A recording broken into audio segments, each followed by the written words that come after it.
«Эхо Москвы» в Уфе и общественная организация «Берзямлек» представляют рубрику «Говорим по-башкирски».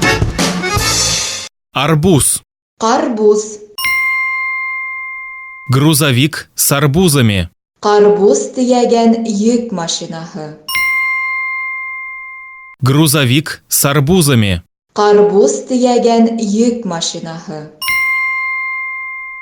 В Башкортостане на трассе перевернулся грузовик с арбузами. Башкортостандың олы юлында карбуз тияген yük машинаһы ауған.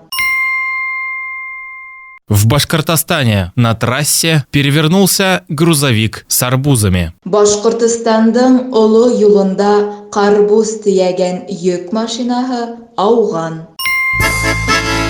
«Эхо Москвы» в Уфе и общественная организация «Берзямлек» представляют рубрику «Говорим по-башкирски».